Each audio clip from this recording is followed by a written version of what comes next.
Welcome to Charter Local Edition. I'm Brad Pomerance on a modified road show. We usually tape in Long Beach, but we're at a different studio, we'll call it right now. We're in Signal Hill, and we are joined today by Ted Lieu. He is a member of the United States Congress.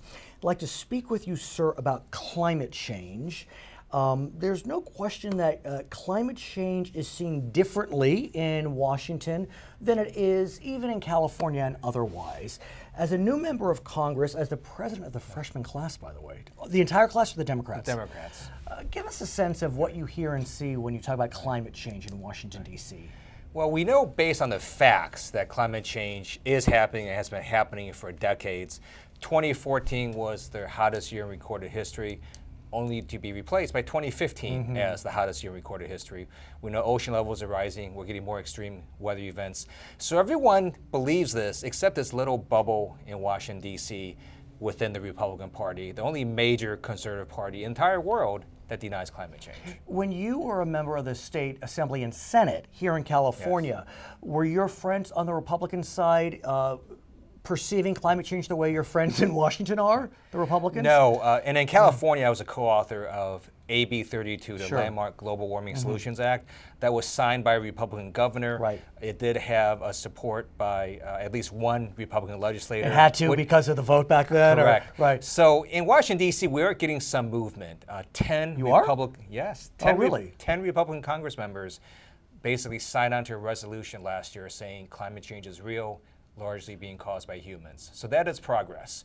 We get a few more this year, we get a few more next year, and before you know it, we'll have a majority. Okay, so in the midst of this conversation, there has been some reports issued recently, investigative journalism actually, Yes. in connection with some of the oil companies that we know well, ExxonMobil, Shell, and as the reports indicated, and I didn't do the research, but this is what the reports purportedly state, is that ExxonMobil was aware of the risk of climate change back in the late 1970s, but allegedly took steps to quash that evidence. Is that accurate, sir?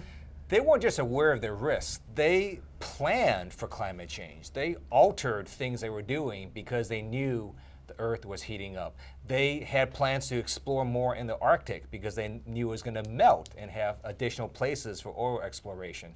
So they, in fact, took internal decision plans for climate change, while outwardly and publicly they were denying it. They were funding climate deniers. So it's pretty outrageous. It's not just denying climate change. It's saying internally we know this is happening, but we're going to deny it publicly. And I understand also that they were also advocating in favor of governmental policy that would prevent climate change legislation from moving forward. For example, the Kyoto Accords, or I think it was your predecessor, Waxman Markey, Yes. had certain legislation in the Kyoto Accords also that would have addressed it, and they were trying to fight that, correct? They fought much of the climate change legislation. What's interesting is today, as we sit here, ExxonMobil believes in climate change. They believe it's largely caused by the burning of fossil fuels, and they support a carbon fee right now. So when did they change their tune?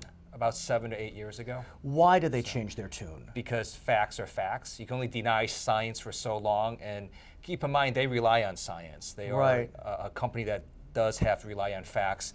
And their own scientists have been saying this for decades, and they could not deny it any longer. So do you believe that their actions prior to 7 to 8 years ago rise to the level of criminality? I personally do, and that's why I've asked the Attorney General. I got other co-authors with my letter to ask her to investigate to see if ExxonMobil violated any laws. Keep in mind, the Department of Justice prosecuted tobacco companies for doing Right. something similar. They were denying that tobacco caused you harm in order to sell their products, which are cigarettes, and they were successfully prosecuted. So in this case, ExxonMobil was denying harm Right. and the existence of climate change in order to sell more oil. So with regard to tobacco, was the challenge they faced is that they had some of their CEOs testifying on Capitol Hill, and so there was a perjury issue? Is that how they ultimately became liable, however you want to say? They were able to prosecute under what's called RICO, a racketeering statute. But keep in mind, the tobacco companies had scientists say Right. tobacco is not harmful to you.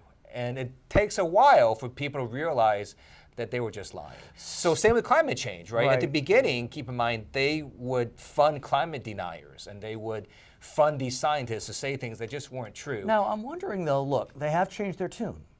Today, as we say here, they have. Right, they have, and they did 5, 7, 10 years ago. So should we appreciate their new approach and therefore not... Everywhere I go, I say to people who don't believe in climate change, I say, you know, ExxonMobil believes in climate change today. What do they know that you don't know? But I'm wondering, look, we all make prosecutorial decisions, or at least the Attorney General does. Since they have changed their tune, if you were the Attorney General, would you still look to prosecute for their actions prior to their change of heart? I would, and I would try to get a settlement so that they can do more in terms of promoting climate change. And that's what we saw with tobacco, for example. Yes. Was it, I think it's 49 states, is that Yeah, right? there's a whole fund that helps warn and talk about health risks from tobacco. So where do you go from here on this? Because it is the executive branch, and so that you don't need Congress to agree to prosecute. So we also sent a second letter to the Securities and Exchange Commission. So with the way America is set up, corporations basically lie to the American people. But if they lie to investors or shareholders, that's interesting. That's a crime.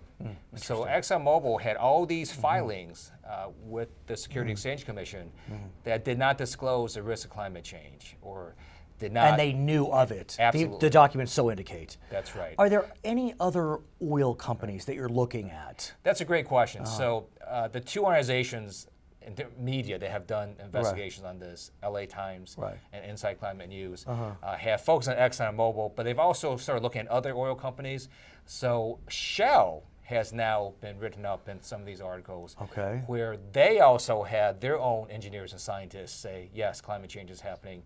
They had an oil platform in the North Sea that was redesigned to make it higher because they knew the ocean levels are rising, while simultaneously they were going to the whole world funding climate deniers and saying climate change isn't happening.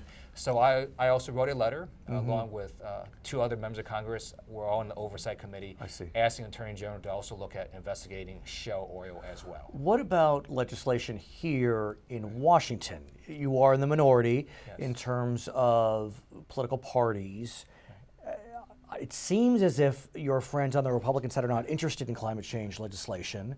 So what can be done for those that support your efforts? So I have two views. One is I've learned in politics that everything is impossible until it happens. All right, I hear you. And you never know when it's going to happen. And the fact that 10 Republican members of Congress a few months ago basically said climate change is real and it's being caused largely by humans is significant progress. Every year we're going to get some more added to that mix, and eventually I believe we'll have a majority on the climate change issue that can pass my bill, which is the Climate Solutions Act, and it basically takes much of what California has done and replicates it nationally. How do we do this in a way, though, that is not so rapid that it adversely impacts Americans today? I mean, we all know what the ultimate goal is, but even with SB 350 in California, there was a little pushback on rapidity. So both in the California climate change laws as well as the bill I introduced, we do give time for adjustment for the different companies to adjust. So in my bill, for example, it says that by 2035, we should reduce climate change gases by about 40%. Is that too far out? I mean, some say we're at a tipping point right now. We absolutely are. I would do it tomorrow if I could, but I also understand the realities of getting the entire country to change. So we think 40% by 2035 is pretty aggressive. He is Ted Lieu. He is a member of the United States Congress. My name is Brad Pomerance. In Signal Hill, this is Charter Local Edition.